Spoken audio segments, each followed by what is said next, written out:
ఈ కృష్ణానది జన్మస్థానం మహారాష్ట్ర. ఎక్కడి నుంచి వస్తుంది వాటర్ ఎక్కువ? ఓకే. ఈ నది జన్మస్థానం మహారాష్ట్ర మహాబలేశ్వరం. అక్కడ నుంచి కర్ణాటక ఆల్మట్టి, నారాయణపూర్, జోరాల, తుంగభద్ర, సంగమేశ్వరం, నెక్స్ట్ శ్రీశైలం. ఈ డ్యామ్ ఓపెన్ చేస్తే Nagarjuna Sagar, Pulichintala, Vijayawada, Prakasam barrage, last bay of Bengal, బంగాళాఖాతంలో ఎక్కడ కలుస్తుందంటే కృష్ణా డిస్టిక్ కంసల్దీవ్ అనే ప్లేస్లో సాగర్ సంగమం అవుతుంది. ఈ నది స్టార్టింగ్ నుంచి ఎండింగ్ వరకు 1600 కిలోమీటర్లు జర్నీ చేస్తుంది.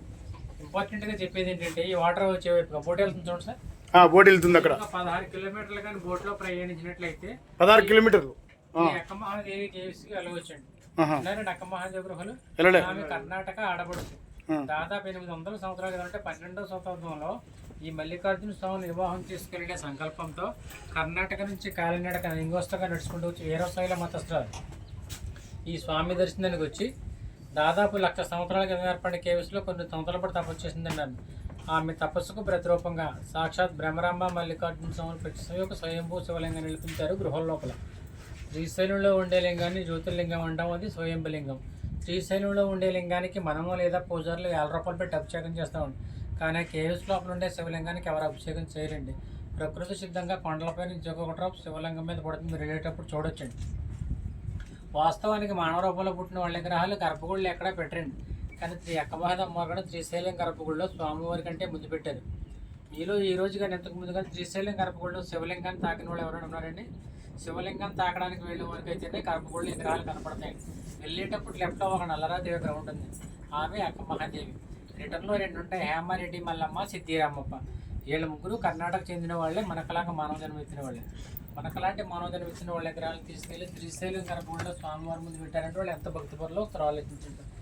ఇదే డ్యామ్ శ్రీశైలంలో ఉంది కాబట్టి శ్రీశైలం డ్యామ్ లేదా శ్రీశైలం ప్రాజెక్ట్ అంటాం. దీని ఒరిజినల్ నేమ్ వచ్చి నీలం సంజీవ్ రెడ్డి సాగర్. ఎందుకంటే ఆయన ఆంధ్రప్రదేశ్ రాష్ట్ర ముఖ్యమంత్రిగా రాష్ట్రపతిగా చేస్తారు కాబట్టి ఆయన నయంలో డ్యామ్కి ఎక్కువ కృషి చేస్తారు కాబట్టి డ్యామ్ ఆయన పేరు పెట్టడం జరిగింది. 1963లో నెహ్రూ గారు శంకుస్థాపన చేశారు. 83 నాటే పూర్తి అయిందండి. 20 years పట్టింది సార్ డ్యామ్ కట్టడానికి. అప్పట్లో డ్యామ్ అయ్యేందుకు 565 కోట్లు. రైట్ సైడ్ బ్లూ బిల్డింగ్ కనపడుతుంది చూడండి, ఏపీ పవర్ హౌస్ ఆంధ్రప్రదేశ్. ఒక్కసారి జనరేట్ అయిందంటే 770 మెగావాట్స్ తయారవుతుంది. 7 టర్బన్స్ ఉంటాయి, ఈచ్ 110 మెగావాట్స్.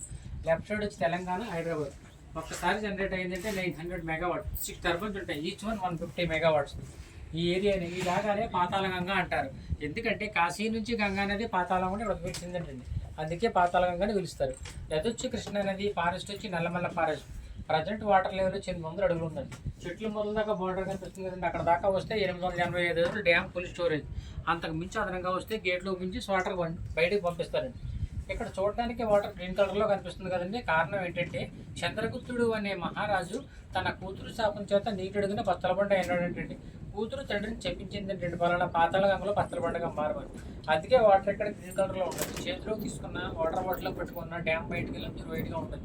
మీరు నాగార్జున సాగర్ విజయవాడ డ్యామ్ చూస్తూ ఉంటారు, డ్యామ్లో ఉందని చెప్పి నది పచ్చదనం. మెయిన్ టెంపుల్లో దర్శనానికి వెళ్ళినప్పుడు స్వామివారి కంటే ముందు ఒక నందిని చూస్తారు కదండి, పెద్ద నందిని. ఆ నందిని వచ్చేసి సనగల బస్వన్న అంటారు. సేమ్ అటువంటి నది పాతాళ గంగలో ఒకటి ఉందండి. ఈ నదిని ఓబీ బస్వన్న లేదా ఉబిలి బస్వన్న అంటారండి. డ్యామ్ కట్టకముందు ఈ నందిని దర్శనం చేసుకుని ఆ నందిని దర్శనం చేసుకునేవారంటండి. డ్యామ్ కట్టిన తర్వాత వాటర్లో స్టోరేజ్ బిడిపోయింది. శ్రీశైలంలో మనం చూడవలసిన ప్రదేశాలు, మనం బోట్ ఎక్కిన ప్లేస్లో కొండపైన పింక్ కలర్ గోపురం కనపడుతుంటే పర్వతం, అది వచ్చి ఛత్రపతి శివాజీ స్మృతి కేంద్రం అండి.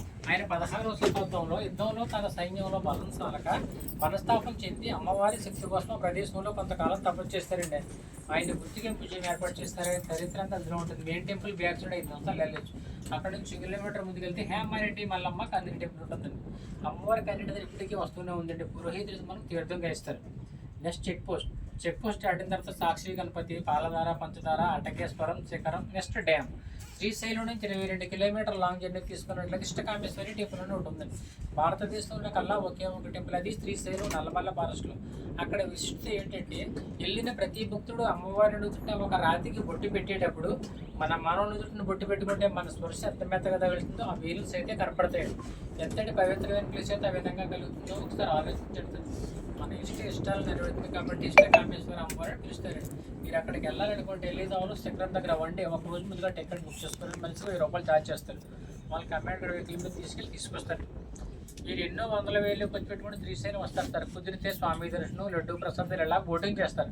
మీరు ఎన్ని వేల రూపాయలు ఖర్చు పెట్టుకుని ఎన్ని చేసుకున్నా కానీ శ్రీశైలం వచ్చినప్పుడు కానీ వెళ్ళినప్పుడు కానీ అది ఏదో సాక్షి గణపతి టెంపుల్ ఉందండి. అక్కడ మన గోత్రనామాలు చెప్పుకుని వెళ్ళాలంటే అండి. ఎందుకంటే కైలాసంలో తన తండ్రి శివుడెదుట శ్రీశైలం ఎవరెవరు వచ్చారు ఎవరెవరు రాలేదని సాక్ష్యం పలుకుతాడంటండి. మీరు వినే ఉంటారు. ఈ పాతాళ గంగలో స్నానం చేసిన, ఈ నీళ్ళు తల మీద చల్లుకున్న, చేసిన పాపాలు పోతాయని గ్రంథాలు చెప్తున్నాయండి. ఎవరో కల్పించనీకి వస్తారు. ఎందుకంటే శ్వేతాయుగంలో శ్రీరామచంద్రుడు ఈ పాతాళ గంగ స్నానం చేసి స్వామి అమ్మవారిని దర్శించుకోండి, సాక్షి గణపతిని సందర్శించి పాప మోక్షం పొందినట్టు గ్రంథాలు చెప్తున్నాయి సార్. ఓకే సార్, ఇక్కడ విషయాలే తీసాను. నేనైతే గైడ్ని కాదు, బోట్ ఆపరేటర్ని. ఏదో జీతాలు తక్కువ వల్ల తెలుసున్న విషయాలు ఎక్స్ప్లెయిన్ చేసుకున్నా. మా గైడ్ అయితే మీకు మనస్ఫూర్తిగా నచ్చింది. నాకు మా ఎల్పరికి సంతోషంగా టిప్ని అవన్నీ తీసుకుంటాం సార్. శ్రీశైలం వచ్చినందుగా స్వామి అమ్మవారి ఆశీస్సులు మీ అందరికీ ఉండాలని మనస్ఫూర్తిగా కోరుకుంటున్నాను. మరి ఇది ఆ రంధ్రాల్లో ఏంటండి? పవర్ హౌస్ జాలి గేట్ల కింద నుంచి వెళ్తుంది వాటర్. తెలంగాణ ఇది ఇది ఆంధ్రప్రదేశ్ ఫస్ట్ పవర్. వాటర్ ఎక్కడ పోతుంది మనం? మరి పోతిరెడ్డి పాటు రెగ్యులేటర్ అది ఎటు నుంచి వాటర్? సార్ అది ఎక్కడి నుంచి? 800 సార్ అటు బయట ఇటు బయట. కాళ్ళు చెప్పులు తీయండి సార్. అంత ఒకసారి చెప్పులు తీయండి.